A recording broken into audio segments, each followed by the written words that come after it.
The wrong dinner can sabotage all the progress you made during your day. It can disrupt your sleep and even throw off your entire next day. And it is frustrating. You have worked hard all day long to make good, healthy choices, but then one poorly planned dinner can really wreak havoc on your health. It can spike your blood sugar, leave you tossing and turning all night long. And if your body cannot recover overnight, you risk feeling sluggish the next morning, which can really set you up for an entire day of being unproductive, unengaged, and unsuccessful. And that is not a cycle you want to be in. Now, in this video, I'm going to explain to you why so many dinner habits really fail to support healthy, stable blood sugar regulation and ultimately restful energy. We're going to talk about what the root causes of these issues are, and you'll know how to fix them by using something I like to call the healthy trifecta concept. So once you understand this, I will share with you 5 very delicious and easy to make dinner ideas that will leave you feeling energized, relaxed, and set you up for a successful, restful sleep.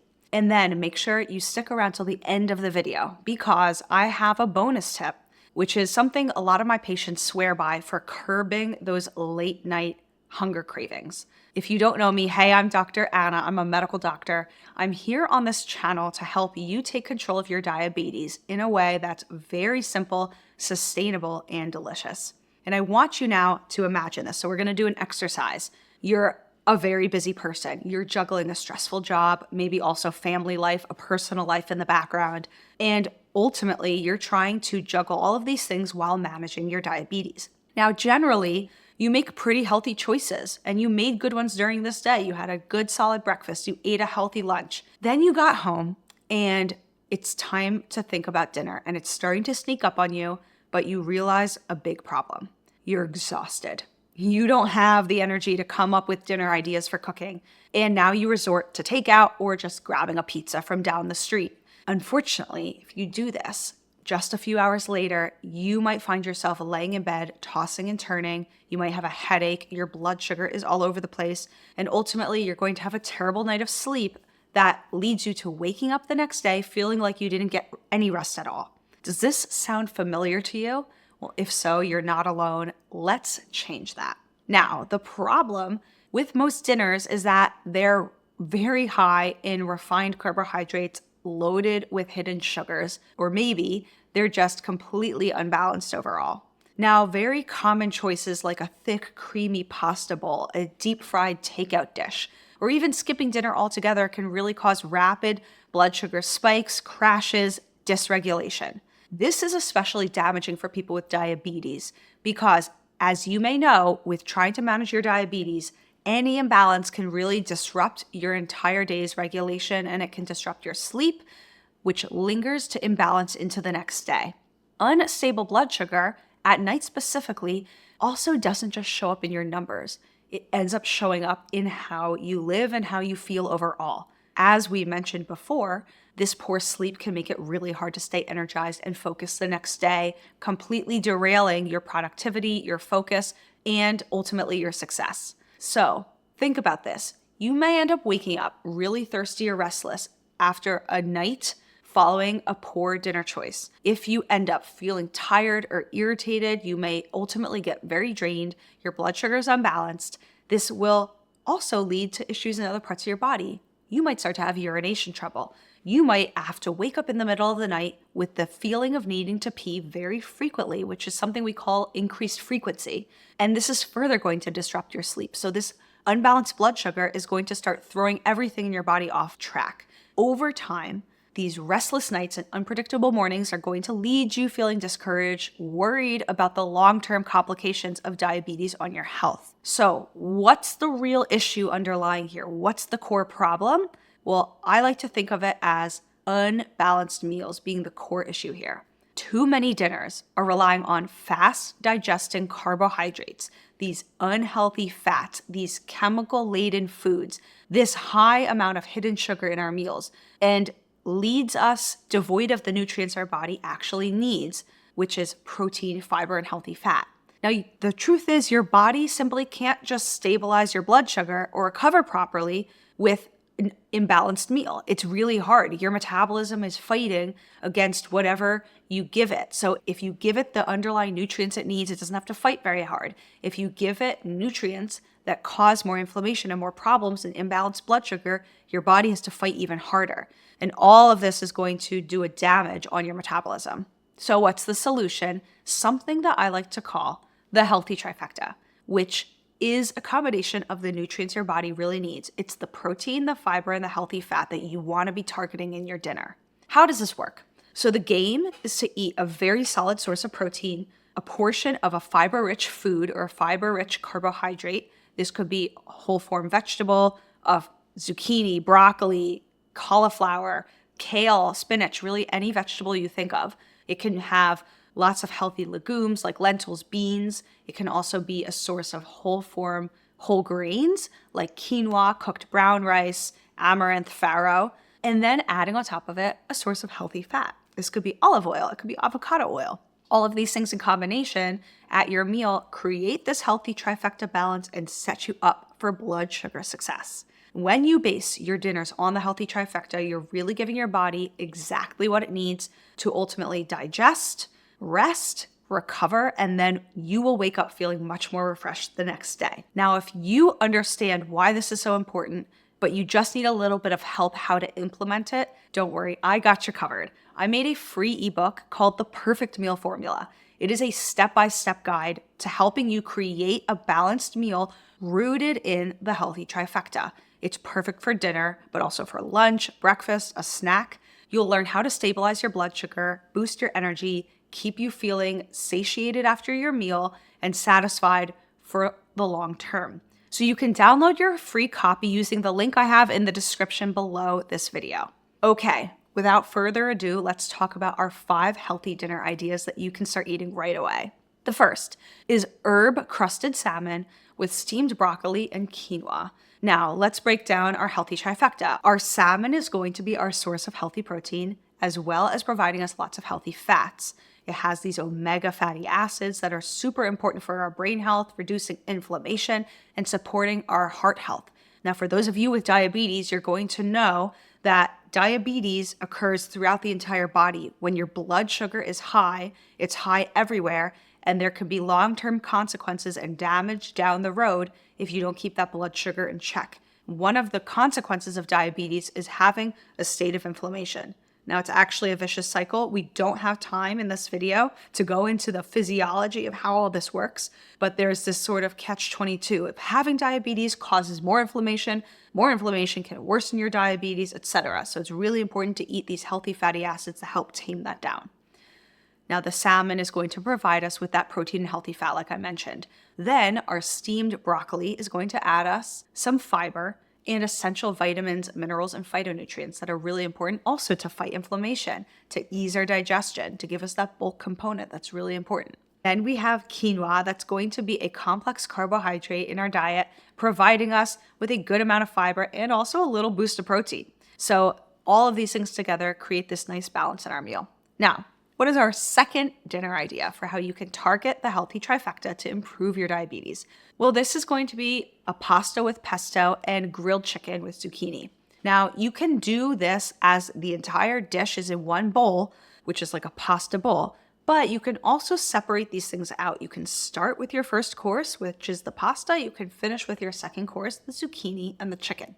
I have to put this caveat out there because it is something so near and dear to my heart. It is wrong to assume that people with diabetes can't eat pasta and that pasta is going to cause you to have diabetes. Now, I went to medical school in Italy, and I can attest there are millions of people with diabetes around the world, including in Italy, who find a way to have pasta in their life, and it's not necessarily causing them damage in their body. The key is how you design the pasta, how you make your dish, and how much you ultimately eat. And I can tell you, pasta in the United States is completely different than in Italy. I have other videos on my YouTube channel talking about pasta and my experience there, so check those out after if you're interested. But targeting a healthy variety of pasta in your meal that has complexity and is a meal that's rooted in the healthy trifecta is ultimately going to set you up for success even if you have diabetes. So here's how you do this. You want to pre-portion the amount of pasta that you want before you cook it. Yes, you don't just want to make a huge amount expecting that you're going to have it for leftovers. It is true that pasta is a potent source of carbohydrate that has a lot of density in the glucose inside of it, or the glucose that causes your blood sugar to increase after. And so you want to make sure you're controlling the amount that you take in.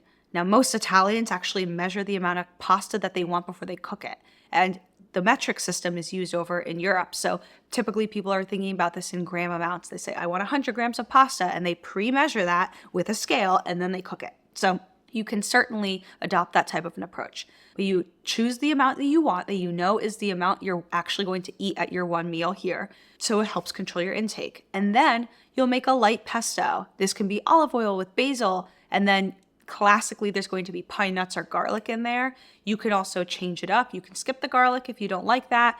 You can put in some cashews instead if you don't have pine nuts. You can really just make and blend your own pesto. I know some people like to use kale instead of basil, for example, but that olive oil and those healthy nuts inside of there are going to add you a lot of healthy fat, and it's going to be super potent source of flavor. Then you're going to add on your protein. So this is going to be grilled or seared chicken. It's a lean source of protein. It's going to help you stabilize your blood sugar, and it'll keep you feeling very satisfied. As a side, we want to increase the amount of fiber in this meal. So this is perfectly any steamed or sauteed vegetable like zucchini, for example, that's going to boost up the nutrients in your meal, and it's going to provide you a good source of fiber. Now, optional, if some of you want the lowest carb approach you can get and you really aren't comfortable eating actual pasta, I know that a lot of people make these zucchini noodles, or zoodles as I've heard them called, and this is a really great alternative to pasta that is going to decrease the amount of carbohydrate you take in. Okay, our third meal. The third dinner idea is a stuffed bell pepper, and this could be with ground turkey or a lean ground beef and cauliflower rice, and even some beans if you like. So what are our healthy trifecta components here? Well, the bell peppers are going to be a potent source of vitamins like vitamin C and other minerals, as well as providing us some fiber. Then we have our cauliflower rice, which is also going to be a source of fiber, and it's a low carbohydrate food. We have our turkey, or maybe we're going for lean beef here, or maybe we're going for a tofu scramble if we're not a meat eater, and that's going to provide us with the protein. If you add beans, that's also going to be another source of protein, as well as adding some starch or carbohydrate, but it's in a slow digesting manner. Adding spices really helps bring this dish together, so you don't want to be shy. I have had stuffed peppers, and I've made this recipe before, where I use lean ground beef, and I add some coriander and I add some cinnamon, and it just brings out the flavor. I know sometimes people add cacao, which is like cocoa or chocolate powder, the raw form, where it's a little bit bitter. It is divine. So you can really be creative here. This is the part of cooking that's a lot of fun. You mess around in the kitchen with different herbs and spices. So ultimately we have our fiber, we have our healthy fat, we have our protein in this meal. Okay, our fourth idea is going to be baked fish like a cod with asparagus and mashed sweet potatoes on the side. So cod is a very lean source of protein. It's a type of white fish, and there's tons of white fish that you could make. You could make tilapia, you could make sea bass, you could have some halibut. It depends on where you live and what you have available. There's tons of white fish that you could buy. Excellent source of protein. Then we have our roasted asparagus. So this is going to be our vegetable, which will provide us our source of fiber and lots of nutrients. And then our slower digesting carbohydrate on the side is going to be sweet potatoes. Now, I included here mashed sweet potatoes because a lot of people like to eat potatoes this way. But you have to understand typical recipes for white mashed potatoes are going to have a lot of butter inside of them, maybe garlic. They're delicious, but they have a lot of hidden calories inside of there because you can't always tell how much oil is added. I find that sweet potatoes, these orange potatoes, are much more dense with the water inside of them or the juiciness, and you don't need to add as much oil to get that creamy texture. But then you also could just roast them or steam them. Know that when you keep the skin on, you're keeping a source of fiber in there, which is going to slow down your blood sugar spike even more. So you can make the variety that works for your body. Okay, and then our fifth idea of a healthy dinner that's great for diabetes, or really anybody who's trying to control their blood sugar, is a vegetable stir fry with tofu and some tamari sauce or some sesame sauce or sesame oil. So the stir fry veggies, this is of course going to be our source of fiber. Any veggies you can imagine, bok choy, kale, could be bell peppers, broccoli, snap peas, carrots, or bell peppers, mushrooms, literally anything that you like, vegetable-wise. Then our tofu is going to add a nice plant-based protein here. And so it's nice to just change things up. If you don't eat animal proteins, or even if you do, it's good to get a variety in our diet. A lot of Asian cultures use lots of soy, and tofu is one of those foods that is a soy-based food product, but is a nice source of protein for us. And then a gluten-free soy sauce, which is like a tamari, adds a lot of flavor. Be careful that you don't get the variety with a crazy amount of salt, especially if you have high blood pressure. We do want to control the amount of salt we take in. But it adds so much delicious flavor that, it's just one of my favorite meals. Now, these are 5 very easy dinner ideas. They're easy to prepare, they're delicious, they're perfect for supporting stable blood sugar and better sleep overall. And I mentioned to you in the beginning that I was going to give you a bonus tip that I learned from my patients. As I promised, this is really helpful to curb after dinner hunger so that you're not snacking or eating late at night right before bed. My suggestion is to try sipping on a cup of uncaffeinated tea. You can add some honey, you can add some lemon, but this could be things like chamomile, mint, ginger tea. It's excellent for digestion. Adding a lot of liquid very close to bed might be tricky for some of you because then you'll have to use the restroom before you go to bed. But if you have this as an after dinner treat and it's at least 30 minutes away from when you're gonna go into sleep, you'll be able to empty your bladder before bed and it's going to kind of fill you up with some hydration, and it's very calm and restful for starting your sleep with some tea. And my husband and I like to do this all the time. We usually have our after dinner tea together and it makes things really cozy, and it's just a way for us to have a nice, calm, comfortable conversation and kind of deload our day, especially if we're not able to eat dinner together. Now, I want you to comment below this video. Tell me what you typically make for dinner, what works for you with managing your diabetes, what's really challenging for you for your diabetes. I want you to share with us in our healthy community. A lot of you put amazing comments below the videos, and I'm learning all the time. And I know a lot of you in the community here are learning from each other. So we want to share our fantastic ideas and support each other for better health and diabetes control. Now, if you haven't watched my breakfast and my lunch videos, you're probably going to want to round out your understanding of these really healthy meal ideas for diabetes. So if you haven't seen those videos, jump into them on this channel. You're going to love them, and I'll see you over there.